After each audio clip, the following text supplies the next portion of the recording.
orgullo oligarca, por orgullo reberraco, Duque ha dicho que el plan de incursión marítima debe mantenerse como una de las opciones. Así lo denunció la opinión pública colombiana. Es evidente. Primero, hemos visto las afectaciones que ha tenido el pueblo venezolano por las carencias en el sector de la salud. Un país que no adelanta campañas de inmunización hace mucho tiempo. Basta con ver las cifras de unidades de cuidado intensivo. Basta también con ver las cifras que hay de desnutrición, de afectación estructural a la población. Entonces, una dictadura, pues claramente no va a querer compartir esa información veraz con el mundo. Y esa es la preocupación que tenemos nosotros en Colombia, pero que tienen los demás países de América Latina, la preocupación que tiene la Organización Mundial de la Salud, la Organización Panamericana de la Salud, es la preocupación que tienen los gobiernos de los países donantes, porque esta situación es apremiante. Era apremiante antes de la pandemia, por supuesto va a ser aún más apremiante con la pandemia. Y eso está pasando en las trochas de Colombia también. Estamos haciendo un esfuerzo gigantesco de control de trochas. Ayer capturamos a 15 trocheros, llamados así, y se pusieron a las órdenes de la justicia. Están presos. En una batalla para que no contaminen, no contagien, no enfermen a Venezuela. El presidente de Venezuela, Nicolás, acusó este miércoles al mandatario de Colombia, Iván Duque, de supervisar personalmente varios campamentos de mercenarios. Analistas aseguran que la llegada de los 56 militares a Colombia no huele bien y aparentemente tendría de fondo una planificación de incursión marítima a Venezuela. Aquí lo analizamos. En Colombia, un fiscal delegado ante la Corte Suprema de Justicia le impuso medida de aseguramiento privativa a la libertad al gobernador de Antioquia, Aníbal Gaviria, por presuntas irregularidades en la contratación de la Troncal de la Paz durante su primer periodo en el cargo entre el 2004 y 2007. Dolarización de la gasolina provoca inconformismo con los venezolanos. Estados Unidos prepara sanciones contra Luis Parra, el jefe del parlamento elegido por el gobierno de Nicolás en Venezuela. El encargado de negocios James Story adelantó que el ejecutivo de Donald Trump está haciendo su propia investigación sobre los hechos ocurridos el pasado 5 de enero en la Asamblea Nacional. Francia desmiente este viernes que el líder opositor venezolano Juan Guaidó se encuentre refugiado en su embajada en Caracas, como lo afirmó el canciller de Venezuela, Jorge Arriaza. Cambio de postura, nueva posición. El presidente de los Estados Unidos, Donald Trump, agradeció este jueves a Rouhani por la liberación del rehén estadounidense retenido por el régimen desde 2018 y resaltó que este hecho muestra que alcanzar un acuerdo es posible. El CTI de la Fiscalía capturó a 2 integrantes de la policía quienes recolectaron las grabaciones y elaboraron los informes relacionados con las interceptaciones al teléfono del ganadero José Guillermo El Ñeñe Hernández. Preocupante, Colombia podría tener un panorama igual al de Venezuela por la falta de combustible debido a la falta de pagos, dice Fendipetróleo. Un juez argentino envió a juicio a la viuda y al hijo del extinto narcotraficante colombiano Pablo Escobar y al exfutbolista colombiano Mauricio El Chicho Serna en una causa en la que se investigan millonarias maniobras de lavado de activos provenientes del narcotráfico y el transporte de sustancias ilícitas a nivel internacional. Los colegios públicos y privados van a comenzar a retomar sus clases presenciales a partir del 1 de agosto, según informó el presidente Iván Duque. El anuncio se hará con un modelo de alternancia y gradualidad. Váyase hasta el final del video y lo ponemos en contexto de lo que está sucediendo en Venezuela, en Colombia y en todo el mundo. Por favor, regálenos un like, suscríbase a nuestro canal, active la campanita roja de notificaciones para que le llegue todo nuestro contenido a diario que estamos subiendo en nuestro canal Noticias de Última Hora. Arrancamos. Mucha atención porque el presidente de Venezuela, Nicolás Maduro, ha acusado este miércoles al mandatario de Colombia, Iván Duque, de supervisar, según el presidente de Venezuela, personalmente varios campamentos de mercenarios aliados con paramilitares y ubicados en el país andino para preparar, según Nicolás, nuevas incursiones contra la nación caribeña. Tengo informaciones comprobadas de fuente certera que Iván Duque, presidente de Colombia, personalmente supervisa a través de jefes militares campamentos en Medellín, en Antioquia, en el norte de Santander, de grupos de mercenarios reagrupados con paramilitares para preparar nuevas incursiones contra Venezuela, inclusive, digo más, por orgullo oligarca, por orgullo reberraco. Duque ha dicho. Esto habría dicho en la televisión de Venezuela. Tengo informaciones comprobadas de fuentes certeras que Iván Duque personalmente supervisa a través de jefes militares campamentos en Medellín. Exactamente, dice él, denuncia en el departamento de Antioquia. También habla que ha ido al norte de Santander, donde hay grupos de mercenarios reagrupados con paramilitares para preparar nuevas incursiones contra el país que dirige. Estamos hablando de Venezuela, dijo Nicolás durante un acto de condecoración a militares del país. El mandatario aseveró que Iván Duque, por orgullo oligarca, ha dicho que el plan de incursión marítima debe mantenerse como una de las opciones en referencia a los 2 arremetidas desde el Caribe que se produjeron hace un mes en el que perdieron la vida 8 personas. Con palos, con chopo, con 38, con pistolita, a poner el pecho, a buscar a los mercenarios, a capturarlos, a amarrarlos, a someterlos y dominarlos a la fuerza de la República Bolivariana de Venezuela, como lo hicieron. Le digo a nuestro pueblo, a nuestra Fuerza Armada, a las fuerzas policiales, guardia en alto, exclamó el jefe del Estado. Al mismo tiempo, esto es curioso, llama a vigilar el mar, el espacio aéreo y la patria para que ninguno de estos grupos mercenarios que denuncia se están preparando en Colombia, que se están entrenando en Colombia bajo el amparo y el apoyo y financiamiento del presidente Iván Duque, puedan hacerle ningún daño a la institución o a ningún venezolano. Asombrados quedaron los gringos. ¿Ustedes saben por qué? Porque a ellos les habían hecho creer que ellos venían como salvadores del pueblo de Venezuela y que Venezuela no tenía quien la defendiera y que solo la presencia de ellos iba a generar un alborozo popular y iba a salir la Fuerza Armada a poner sus fusiles a sus órdenes, iba a salir el pueblo a aplaudirlo, iba a salir el FAES y la Policía Nacional Bolivariana a ponerse a las órdenes de ellos. Finalmente, Nicolás llamó la atención a las fuerzas de seguridad para que se preparen a tener capacidad preventiva de acción, capacidad de reacción para hacer al país inexpugnable de grupos al margen de ley, de mercenarios y de delincuentes y traidores que vulneran la vida. Para que ninguno de estos grupos mercenarios que se entrenan en Colombia bajo el amparo, el apoyo y el financiamiento del presidente de Colombia pueda hacerle daño a ninguna institución, a ningún venezolano, a ninguna venezolana. Preparémonos para tener capacidad preventiva de acción y preparémonos para tener capacidad reactiva. Sobre las diferencias políticas de Venezuela, Nicolás subrayó que estas se deben dirimir a través de la Constitución y a través de los votos y no de otras formas. Diferencias políticas entre venezolanos se dirimen de una sola forma, de una sola manera, a través de esta Constitución, a través de los votos, no a través de las balas. Digamos a todos los sectores políticos involucrados, votos sí, balas no.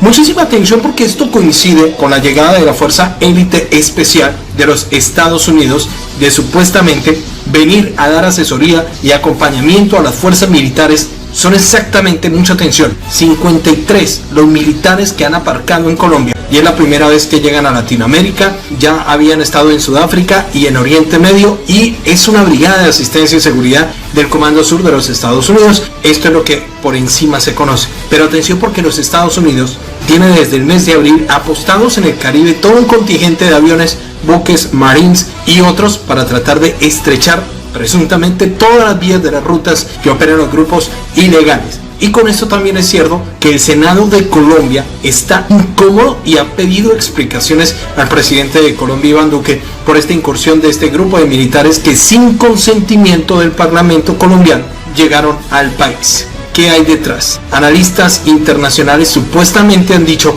que son otros de los fines que trae esta misión de los militares de Estados Unidos y por eso Nicolás, en lo que acabaron de escuchar, Nicolás desde Venezuela hizo el anuncio del reagrupamiento de las fuerzas para una nueva incursión marítima que iría hasta Venezuela y esto fue lo que dejó entrever Nicolás en su alocución televisada el día anterior. Incluso se conoce, y esto está caliente, mucha atención, esta información es confidencial, la canciller María Zakharova desde Rusia informó que Estados Unidos pretende una nueva incursión en el país caribeño según los servicios secretos desde el Kremlin, aunque el gobierno colombiano desmiente estas afirmaciones. Muchos analistas suponen que son otras las intenciones que hay detrás del arribo de estos militares de las toldas del chavismo, hablan que es el fin y que se están preparando a grupos que son expertos en supervivencia y en conflicto a gran escala, y esto lo dijo el presidente Nicolás. Está temeroso, el tema no huele bien. ¿Acaso hay una nueva incursión que se están preparando? Esta llegada, ustedes pueden comentar si es coincidencia o si es normal o si es rutina desde el ejército de Colombia tener estos encuentros con los Estados Unidos. El ministro de la Defensa, Carlos Holmer Trujillo, pues ha dicho que esto siempre lo han hecho con los Estados Unidos, pero recuerden que hace poco, un mes, se dio a conocer la incursión marítima que dio con la captura de 67 personas en Venezuela y que fueron eliminados 8. Incluso también coincide con las declaraciones de Donald Trump cuando dijo que si Estados Unidos lo hubiera hecho, hubiera sido diferente y perfecta, y que hubieran llegado con todo el ejército a invadir a Venezuela. Tienen todo en el Mar Caribe, en las costas de Venezuela, está todo el equipo allí detrás de los grupos ilegales supuestamente, y están esperando las directrices directamente de los Estados Unidos, qué es lo que tienen que hacer en Colombia. Muchos analistas en Venezuela hablan de que de esto no hay nada bueno con la llegada de los Marines, aunque por las toldas del guaidosismo dicen que este es el inicio de la libertad de Venezuela. Le están apostando por una incursión de Norteamérica, y atención porque ya esto es verídico, están en Colombia los militares expertos de Estados Unidos. En el comunicado del Comando Sur fueron muy enfáticos en decir que Estados Unidos ayuda a los socios a desarrollar capacidades de seguridad para que puedan aplicar presión existente sobre organizaciones extremas y fuera de la ley y brindar seguridad a su nación, mientras, escuchen esto, nos ayudan a contrarrestar las posibles señales de enemigos en contra de los Estados Unidos. Y como ustedes bien lo saben, lo ha dicho Donald Trump, Venezuela es un foco enemigo para USA. Incluso la Casa Blanca ha puesto precio por Nicolás y varios de sus ministros en Miraflores por temas de narcotráfico. Esto está caliente, huele mal. Amigos, ¿ustedes qué piensan?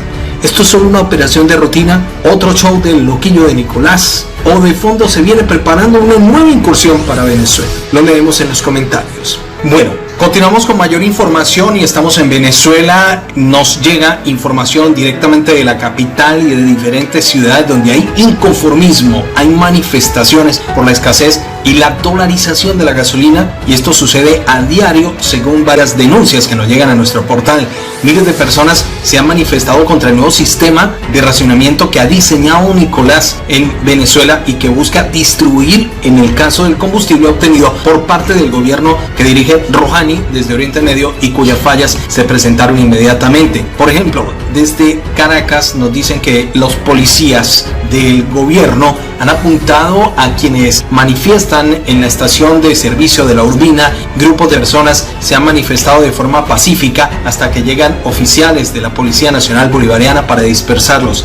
Esto no es lo único que se ha desarrollado en las últimas horas. En la última semana se conoce de concentraciones en Lara, en el estado de Barquisimeto, Anzoátegui y Mérida, entre puntos de la nación caribeña. La reapertura de las gasolineras trajo consigo la salida a la calle de muchos ciudadanos confinados desde mediados de marzo por la cuarentena del COVID y por la escasez de combustible que obligó a los venezolanos a dejar sus vehículos estacionados. Conocemos amigos en Venezuela que nos cuentan que les toca hacer colas hasta por 12 horas para poder tanquear sus vehículos. Esta es la nueva normalidad que ha llevado a viejos vicios relacionados con el suministro de combustible, un aspecto que ha fallado en los últimos años en algunas zonas del país caribeño y que este año se ha recrudecido en toda la nación con las mayores reservas probadas de petróleo. Desde el primer día de la distribución de la gasolina que llegó desde Oriente Medio hubo fallas, denuncian desde Venezuela, aunque las autoridades han insistido en que las estaciones de servicio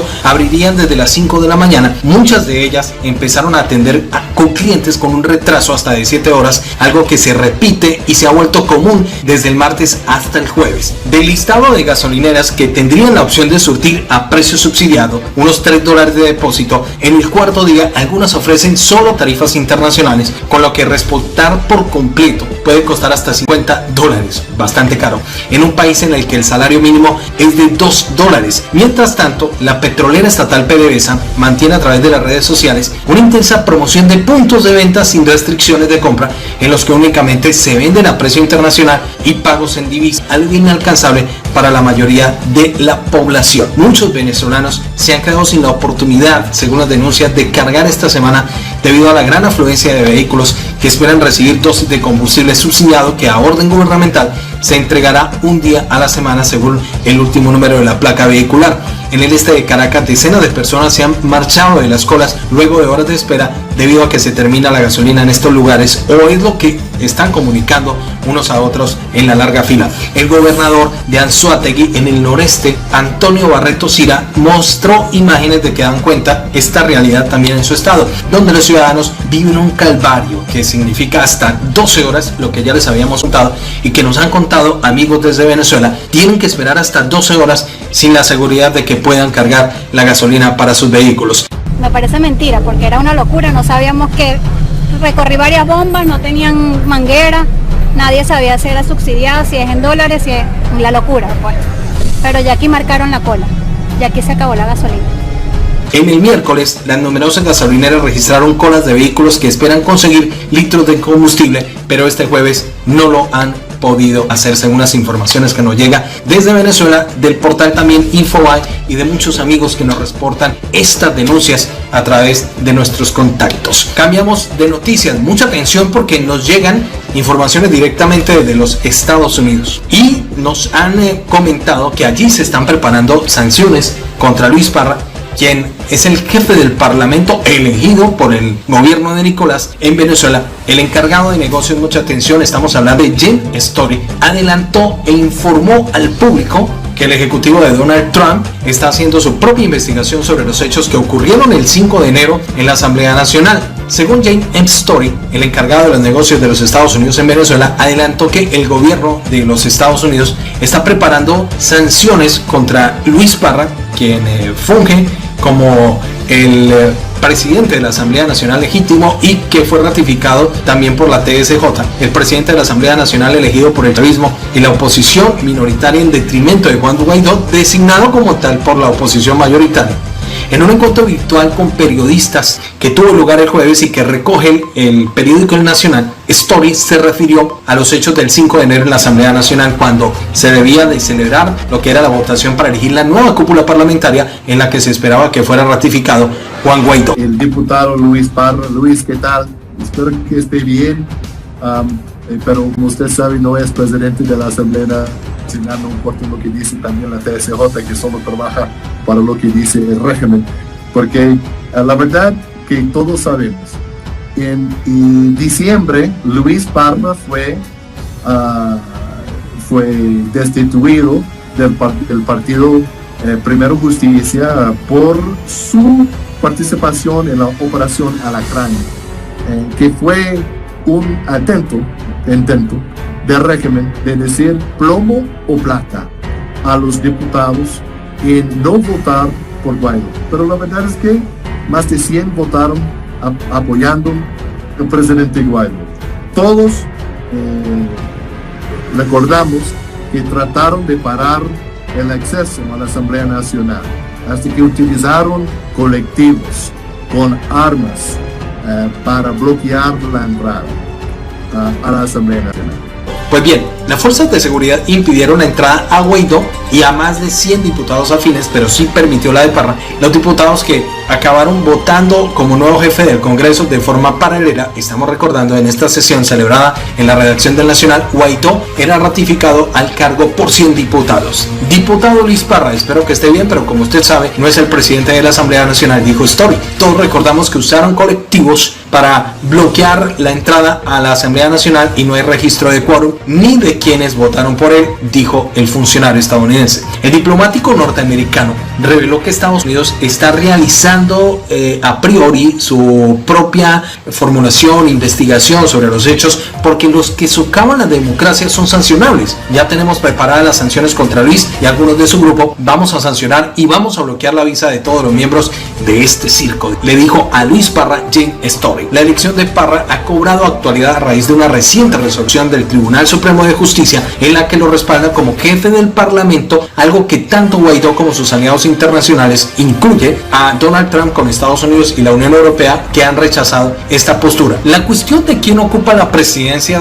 de la Asamblea es de suma importancia en la actual crisis de coyuntura política que hay en Venezuela, y si lo miramos en el tema de Guaidó, basa su legitimidad como presidente encargado del país en el cargo de titular del Palacio Legislativo, y si perdiera este último también perdería el primero. Jane Story está llamando a buscar una solución política. Además, insistió en que Estados Unidos busca una solución política que sea constitucional y sobre todo pacífica para Venezuela. La Casa Blanca ha propuesto que tanto Nicolás como Guaidó se aparten para dar paso a un gobierno de transición que pueda resolver los problemas que hay en el país y lo que lo guíe hacia unas elecciones libres. Según Jane Story, dice: yo creo que dentro del régimen y dentro del chavismo hay personas que reconocen que sus mejores días pueden llegar cuando hayan elecciones libres y justas, y no podemos hablar de elecciones libres y justas cuando el gobierno puede elegir a la oposición, indicó aludiendo a las inhabilitaciones de partidos y candidatos en las elecciones del 2018. Estados Unidos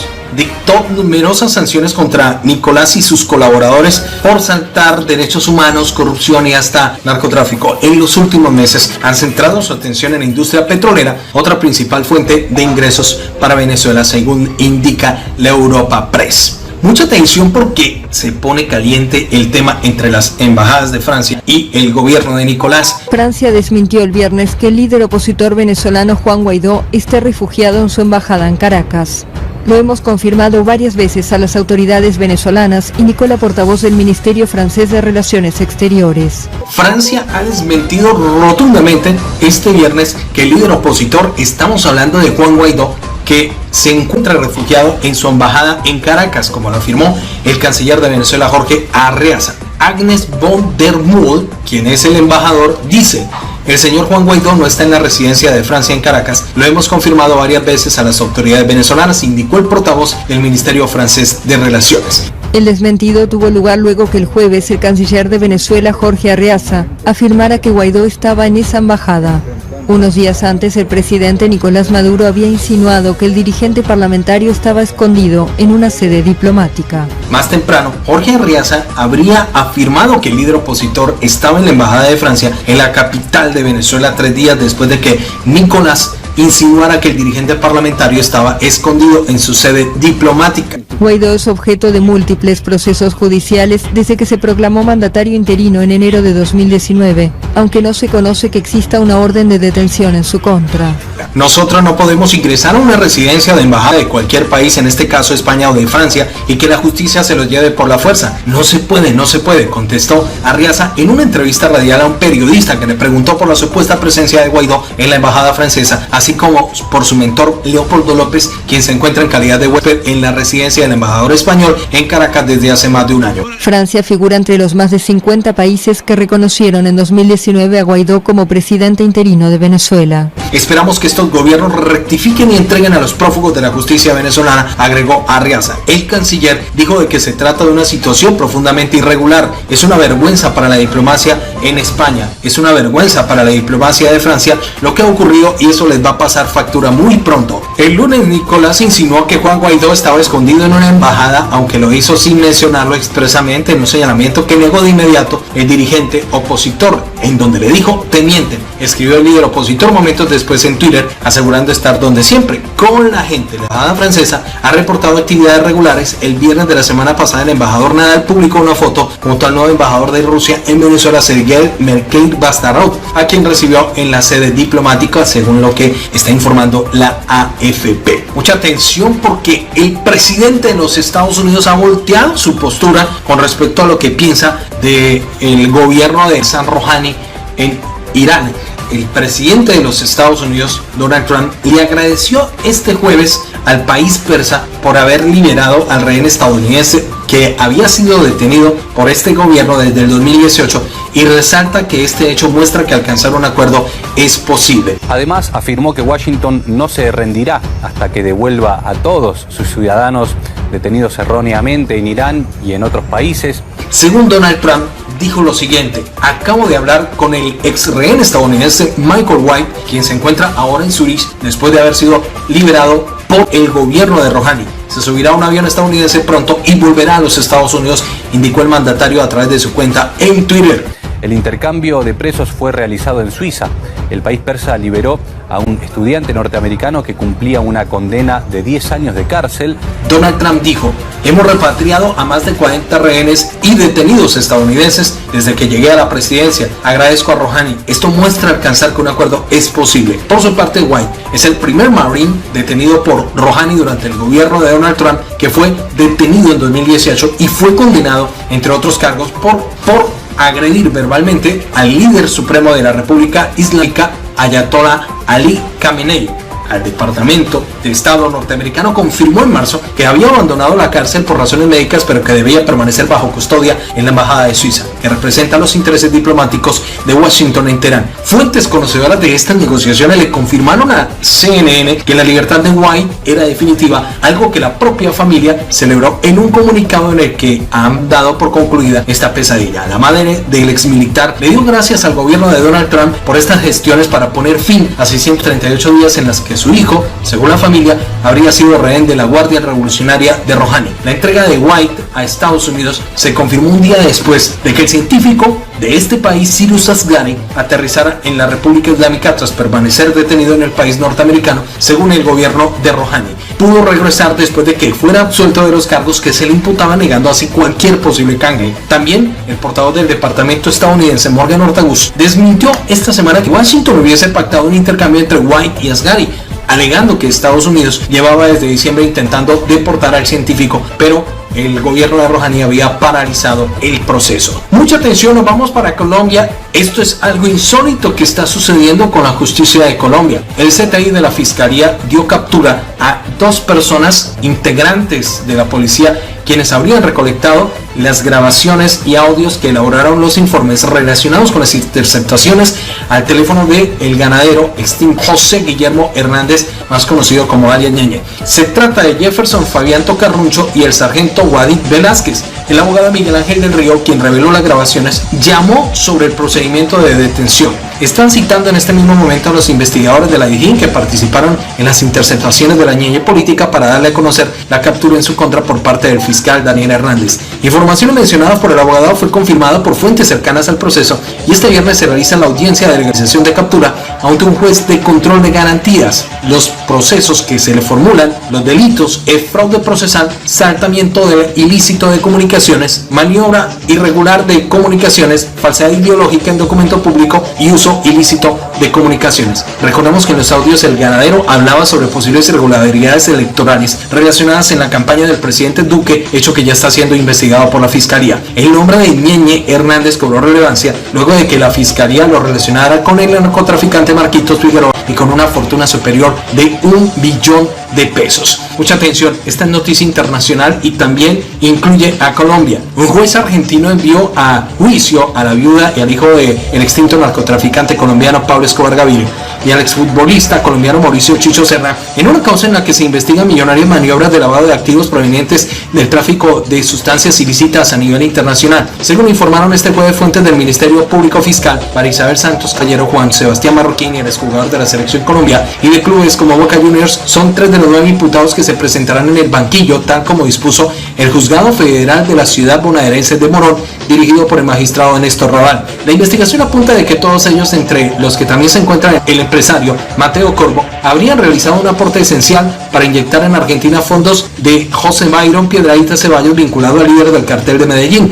Cabe recordar que Serna jugó en Boca Juniors en 1998 y 2002 y tuvo como compañeros a los también colombianos Oscar Córdoba y Jorge Bermúdez, logrando 3 títulos de Liga, 2 Copa Libertadores y una Copa Intercontinental. A la viuda y al hijo de Escobar, que viven en Argentina, se les acusa de haber efectuado un aporte de la naturaleza esencial para cumplir los objetivos criminales de la estructura ilícita mencionada, al haber sido quienes en 2007 2007 supuestamente introdujeron y unieron los intereses de Piedrahíta, Ceballos y Corvo. En el 2018, al conocer los procesamientos judiciales, la Fiscalía habría señalado que existe documentación que acredita que Marroquín reconoció haber sido, junto a su madre, quienes presentaron a Piedrahíta Ceballos como inversor de los proyectos que llevaba adelante Corvo, quien reconoció a favor de su madre e hijo una comisión del 4.5% del total de la inversión realizada. Sobre Chicho Serna se sabe, pese a la acusación de haber entregado a Piedrahíta Ceballos a un precio irrisorio y ficticio los derechos posesorios de un inmueble situado en el paraje denominado El Campito y dos lotes en el barrio Tierra Vista. Piedrahíta Ceballos, deportado en noviembre pasado a su país desde los Estados Unidos, donde tuvo varios meses de encarcelamiento, figura en el Departamento de Justicia estadounidense como un patrón de organizaciones narcocriminales colombianas y de haber colaborado con una red vinculada con los carteles de Medellín y Sinaloa y las Autodefensas Unidas de Colombia. En el caso de Argentina, se inició a raíz de una investigación preliminar desarrollada por la Procuraduría a partir de una información enviada de Estados Unidos que apuntaba a vínculos del colombiano con personas físicas y jurídicas del país latinoamericano. Mucha atención porque esta noticia es preocupante. Estamos hablando de que Fendipetróleo Nacional advierte a través de un comunicado que posiblemente Colombia entraría a un racionamiento de gasolina y que todo esto se suma a estaciones de servicio sin inventario, pequeños empresarios que están endeudados y sin flujo de caja para sostener un equipo de trabajo y con una amenaza contractual por algunas empresas de distribución mayorista que han incumplido con los pagos. Todo daría perfil a un posible desabastecimiento generalizado de combustibles, escenario que ya se está materializando en algunos puntos de venta, indicó el gremio en el documento. Y los empresarios han destacado que esta crisis podría ser evitada si el Ministerio de Minas y Energía hubiese atendido las soluciones propuestas por el sector de manera oportuna. Las estaciones de servicio de distribuciones minoristas son un negocio de carácter familiar por naturaleza y pasan de generación en generación, lo cual se evidencia que los 3.415 distribuidores minoristas son propietarios de una sola estación de servicio. El gremio destacó que pese a haber garantizado la prestación del servicio en medio de la crisis, los distribuidores minoristas han sido descalificados por algunos con señalamientos injuriosos que ponen en duda la rectitud de este sector.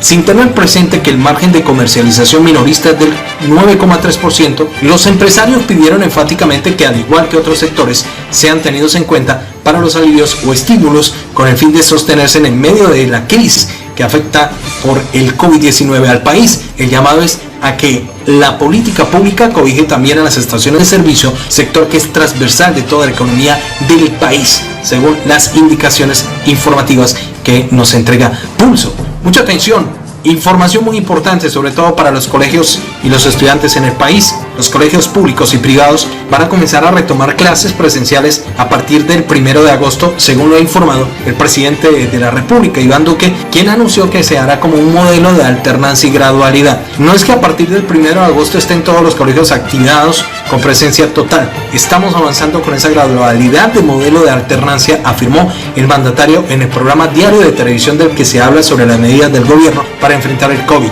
En este sentido, el mandatario manifestó que el regreso será definitivo y con secretarías de educación de los municipios y con los colegios para darle tranquilidad a los padres que tienen temor de que sus hijos regresen a clases presenciales. En marzo, Duque suspendió las clases presenciales en escuelas y colegios, medida que días después se extendió a las universidades. Por su parte, la ministra de Educación, María Victoria Angulo, manifestó que desde el 1 de agosto el gobierno espera contar con todos los protocolos de bioseguridad para el retorno a las aulas, por lo cual se harán varias evaluaciones regionales. Por otra parte, Angulo también manifestó que 47 proyectos de infraestructura educativa en 13 de los 32 departamentos del país beneficiarán a más de 38.000 estudiantes que están en marcha y cumpliendo los protocolos de bioseguridad. Mucha atención porque un fiscal delegado ante la Corte Suprema de Justicia le impuso medida de aseguramiento privativa de la libertad al gobernador de Antioquia, Aníbal Gaviria, por presuntas irregularidades en la contratación del Troncal de La Paz durante su primer periodo en el cargo en 2004 y 2007. En el comunicado de la entidad informó la decisión, por lo cual le fue comunicada al presidente de la República para que suspenda a Gaviria del cargo y el nombre a un gobernador encargado. Según la investigación, cuando Gaviria se desempeñó como gobernador de Antioquia entre el 2004 y 2007, incurrió en delitos de contratos sin cumplimiento de requisitos legales en concurso homogéneo, heterogéneo, con peculado, apropiación a favor de terceros. El fiscal delegado ante la Corte Suprema de Justicia resolvió la situación jurídica del gobernador de Antioquia, Aníbal Gaviria Correa, vinculado a una investigación por irregularidades de contratación y le impuso medida de aseguramiento privativa de la libertad. El fiscal del caso encontró que en el contrato de mejoramiento de pavimentación de la troncal de La Paz en el tramo La Cruzada Caucasia, suscrito en 2005 por valor de 41.663.432.778 pesos, se pactó inicialmente un anticipo del 25% que luego se amplió al 29%. La decisión fue comunicada el día de hoy al presidente de la República para que se cumpla con el mandato legal de suspensión del cargo. Según la Fiscalía, esto significa casi 1.500 millones de pesos de más. Para el contratista, esta modificación desconoció requisitos legales esenciales como los principios de planeación y transparencia. Además, de acuerdo a la entidad, el anticipo fue pagado sin que se hubiera aprobado una garantía contractual para asegurar la destinación correcta de los dineros. Los elementos recopilados en el proceso, que se sigue en el marco de la Ley 600 de 2000, indican que Aníbal Gaviria Correa, cuando se desempeñó como gobernador de Antioquia, entre el 2004 y el 2007, incurrió en los delitos de contrato sin cumplimiento de requisitos legales, en concurso homogéneo y heterogéneo con peculado por apropiación en favor de terceros, lo que habría obligado al contratista a invertir más de 10.000 millones de pesos en maquinaria y equipos. La investigación evidenció asimismo que, de acuerdo con la Fiscalía, se hicieron 2 adiciones al contrato sin atender los principios de la contratación pública, una por 4.000 millones de pesos para adecuaciones de un sector específico de la troncal y otra 4 días antes de finalizar el periodo del gobernador. Los hechos investigados están relacionados con las modificaciones al contrato de mejoramiento y pavimentación de la troncal de La Paz, tramo La Cruzada Caucasia, suscrito en el 2005 por más de 41.000 millones de pesos. Para la Fiscalía, era el gobernador el representante legal del departamento, el ordenador de gasto, y aun cuando hubiese delegado la función de contratar, debía ejercer la vigilancia, coordinación y control de la delegación. Esta última, según el organismo, la investigación debía ser objeto del nuevo proceso de selección y no podía hacer parte del contrato original, y el valor es de 16.000 millones de pesos. La investigación contra Gaviria se debe a que, como el representante legal del departamento y ordenador del gasto, debía ejercer vigilancia sobre la contratación, aunque hubiera delegado esa función. Vamos a la parte final. A ustedes, mis amigos, si les gustó este video, por favor, manito arriba. Si no les gustó, manito abajo. Lo importante es que ustedes sean partícipes. Ustedes son nuestra razón de ser y nos esforzamos cada día por traerles buena información para todos ustedes, y sobre todo veraz y de buenas fuentes. Suscríbanse a nuestro canal. Los queremos muchísimo. Nos escuchamos en el próximo video aquí en nuestro canal.